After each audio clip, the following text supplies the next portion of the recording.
Hey everybody, Dave Laird here with DCS Training. Do you want to get better with your draw to first shot? We partnered with Mantis Academy using our targets, and today we're going to show you how to use them.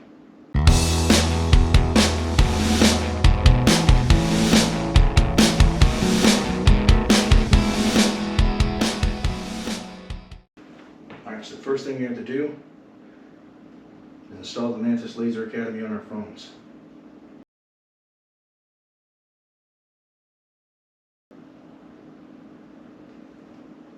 Alright, once we open up the app,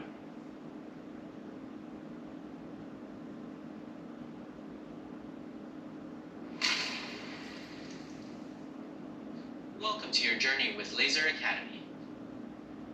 At Mantis,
okay.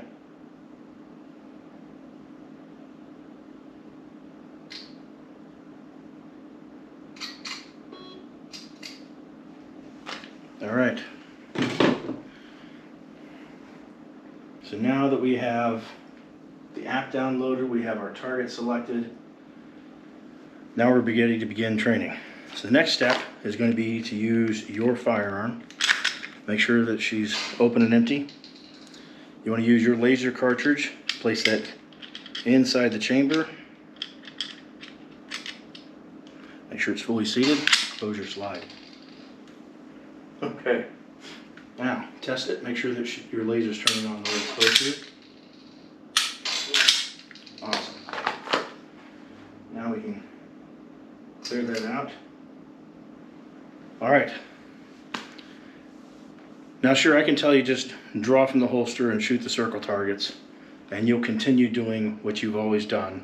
And if you're fantastic at drawing and getting the first shot on target, nothing's going to change. You're only going to keep working on what you already know. But if you want to change what you're doing and get better at what you're doing, here's how I practice using the circle targets. So if you notice downrange, there are 4 circles. There's a 4-inch circle, 2-inch circles, and 1-inch circles. So we start on the 4-inch circle.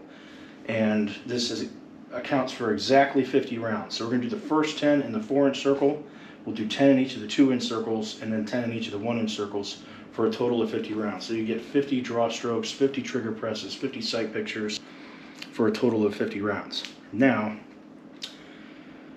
what you do at home, you then can take to the range with the same target and you practice live fire. And there's a video for live fire as well, so you can see what live fire looks like.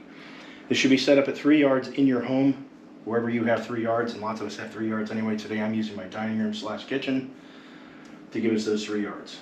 Now, I want to ensure that my holster works for my gun, that my gun fits my hand. And what do I mean by that?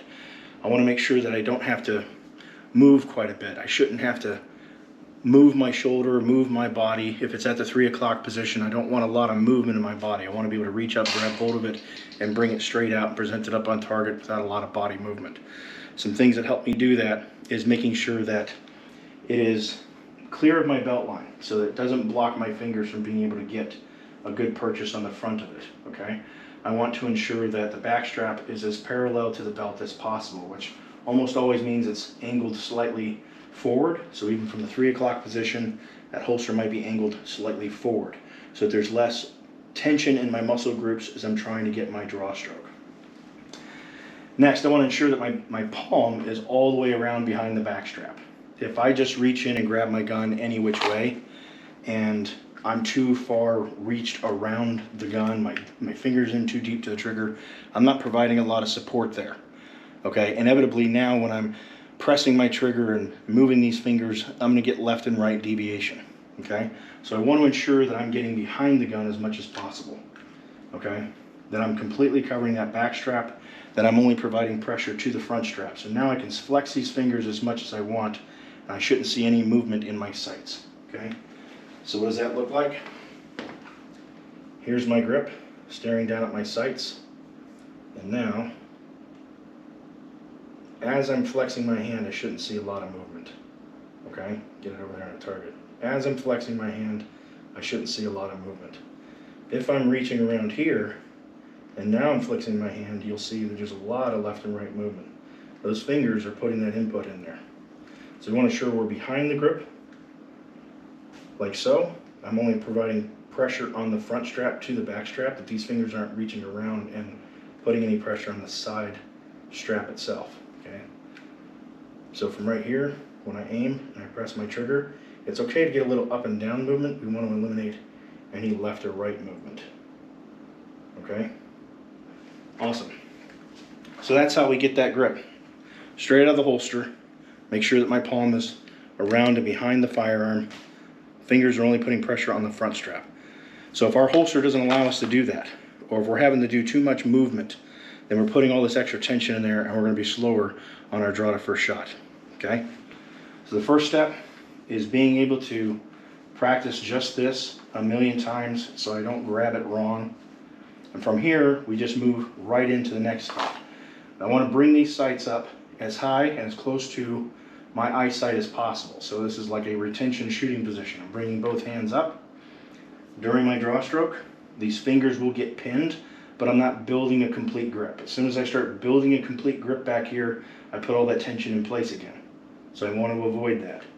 As I'm pressing out, building that sight picture, that's already close to my eye. I can stare at the target. I'm driving this up to what I'm looking at, which will be the number 4, and I'm building the sight picture during presentation. Okay? I don't need a complete sight picture. I just let it naturally build. I'm keeping this slide and frame nice and flat along this path. It will naturally build as I get to full extension. So these fingers on my support hand, from right here, this is to give us a consistent point of where they're meeting. If I'm off body at all, then these fingers may not meet in the same place. Down here, up here, having it touch my body, I know exactly where the pistol and my hands are meeting. And I'm driving it straight out in front of my face. And as I'm pressing forward with this hand, these fingers are sliding and I'm manipulating my hand up just like a rifle grip. Okay, this forearm. So these fingers are sliding back. I'm building that pressure and tension. I'm rotating my wrist forward, my thumb down, and I'm getting a much stronger support hand grip.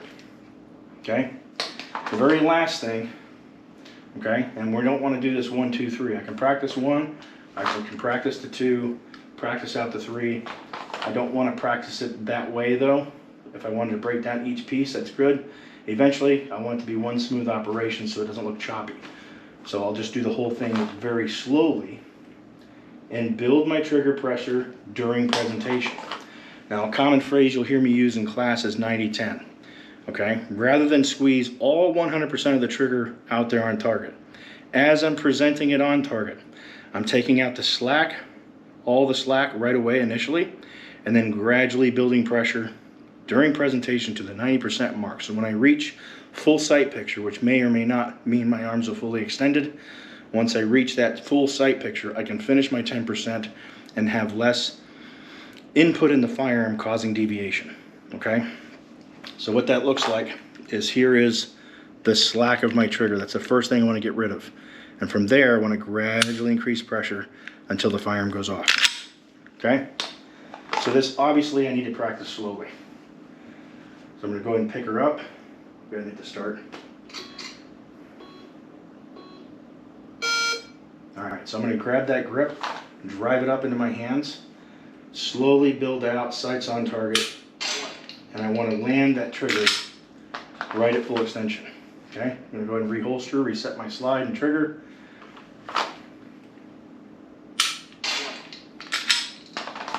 And that's how we want to practice. So I'm not really focused on the target. I'm focused on how I'm building my draw to first shot. Focused on my right hand and left hand, where they are and what they're doing. Focused on bringing it to my body, slipping my fingers in place, then driving my sights along with my trigger, getting my presentation, and having it all meet. Okay?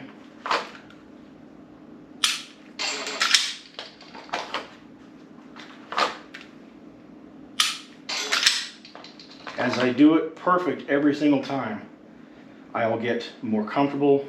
I'm myelinating a pathway. I'm making the exact same muscle movements. I'm gradually building that grip, sight picture, applying pressure to the trigger. I want to land all my shots on that number 4. Okay? And as I get more comfortable, I can start building more speed and do it more quickly.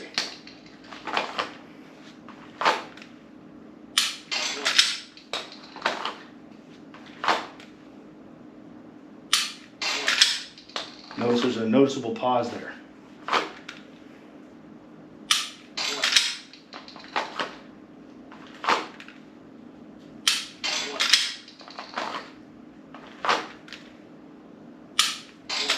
Alright, that's got to be at least 10. Okay? Looks like it's recorded 15. Some of those are false. Alright, so obviously there's a lot of forgiveness in that 4-inch circle, but if I can't keep my laser from wiggling on target, if I'm landing in the wrong place, then the 4 is where I need to stay focused at until I can't miss. Okay, it's an absolute guarantee each and every single time. But if I can keep them all in the 4, there's 2 things I can do. I can increase speed and keep working on the number 4, try to go faster and faster, get more comfortable, or in my case, we're going to switch to the number 2 targets. Okay, the exact same drill. I'm still focused on the process, not the results. I want to focus on my right hand, my left hand, my trigger, my sights, land the shot at full extension. Okay?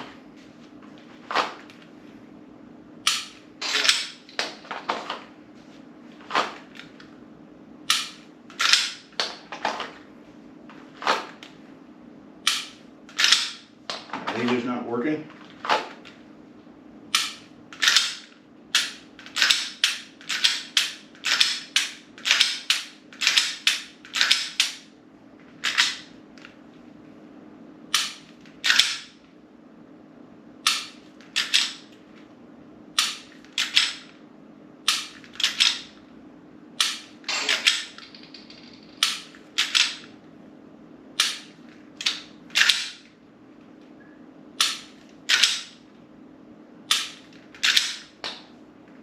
Okay, next up,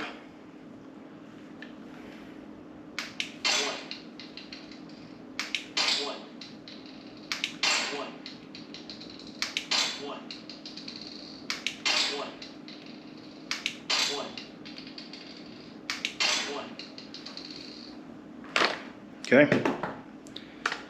All right, so you notice it also works with SIRT pistol.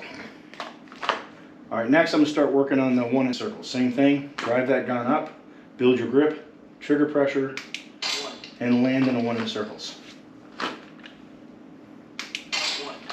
As you get more comfortable, you can increase speed.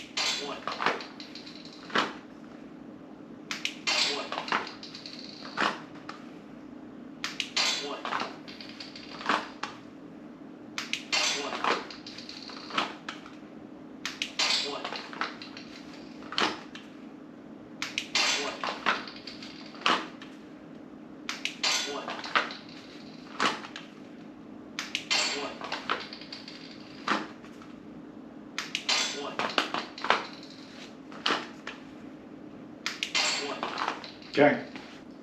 Now once you've done 10 in the 4, 10 in each of the 2s, and 10 in each of the 1s, then you're ready for the warm-up drill. It's going to be in a separate video, different target, but also using the Laser Academy. And that's how you do the circle drill using the Mantis Laser Academy. If you have any questions, feel free to comment below. Be more than happy to answer them for you. Hope you enjoy these targets.